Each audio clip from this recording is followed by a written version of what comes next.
Emily. I'm 27 years old, and I need to tell you what my father did to my children. What he did to two little kids who did nothing wrong except love their grandfather. By the end of this story, you'll understand why I stopped calling him Dad.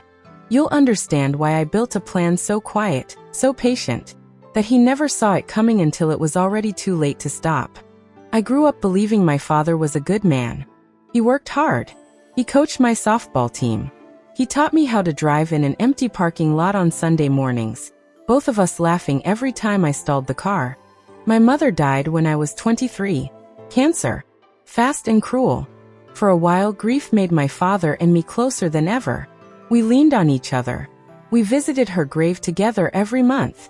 I thought that bond was permanent. I was wrong. 2 years after we buried my mother, my father met a woman named Vanessa at a work conference. She was polished, confident, the kind of woman who complimented you and made you feel small in the same sentence. At first, I was happy for him. Genuinely. Nobody deserves to be alone forever. I told myself, my dad found happiness again. Good for him. I had no idea that Vanessa saw our family as something to be managed, controlled, slowly emptied out. By then, I had my own family. My husband, Josh, and our 2 kids, Lily, who was 5, and Noah, who was 3. My father used to call them his whole world. He said it constantly. You two are the best thing that ever happened to me, he'd tell them, tucking them into his oversized armchair for movie nights. He used to drive 40 minutes every single Sunday just to have breakfast with them. That's the man I want you to remember. Because he's about to disappear completely.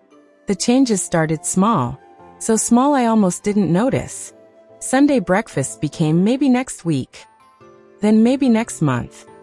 Then Vanessa started answering his phone.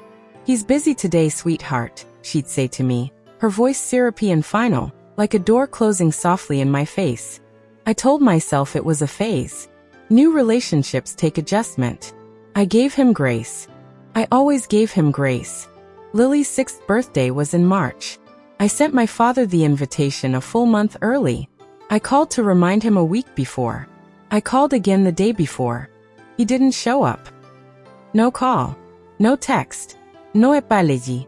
2 months later, without any pressure from me, my father called Vanessa's real estate agent. The same one who'd been helping them house hunt for a place, conveniently, far away from me and my children. He canceled the search. Vanessa did not take that well.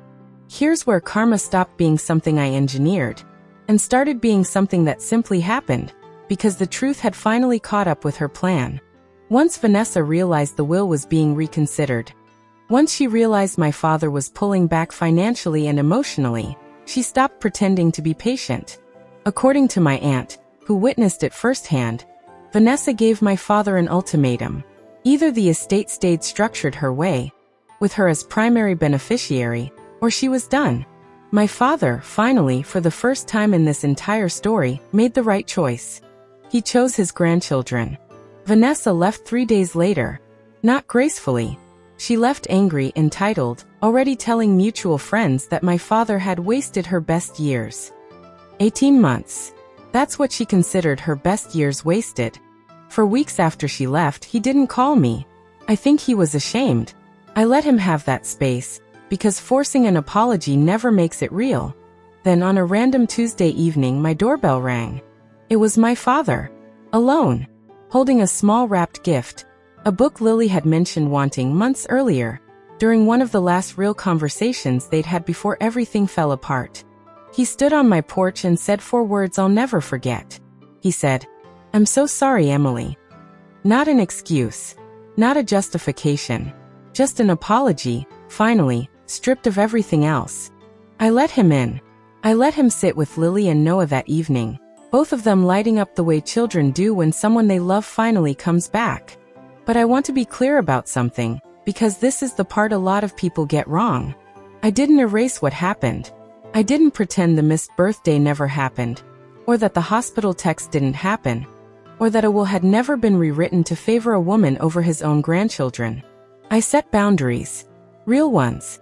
I told my father that visits would be consistent, or they wouldn't happen at all.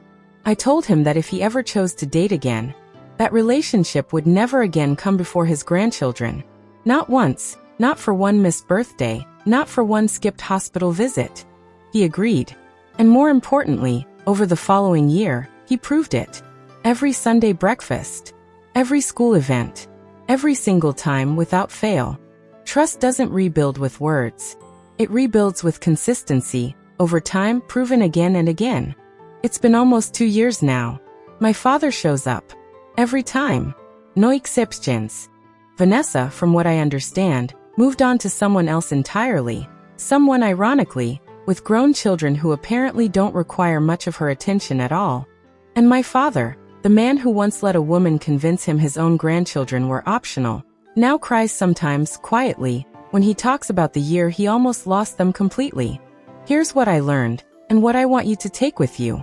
Love isn't measured by what someone says. It's measured by who they choose again and again, when it's inconvenient to choose them. Children remember who shows up, and they remember who doesn't. If someone in your life is quietly rewriting who matters to them, pay attention, because by the time it's obvious, it might already be a pattern, not a mistake. And if you ever find yourself standing where I stood, hurt, dismissed, watching someone choose convenience over the people who love them most, know this. You don't have to explode. You don't have to scream or beg or chase someone back into your life.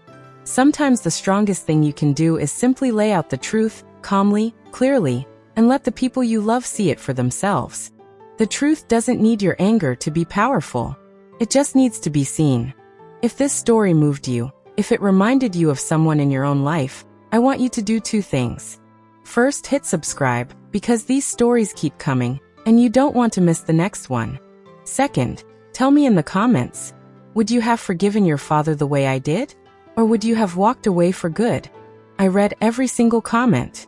And I promise you, your story matters just as much as mine. Thank you for listening. And remember, the people who truly love you will never make you compete for a place in their life. Take care of yourselves.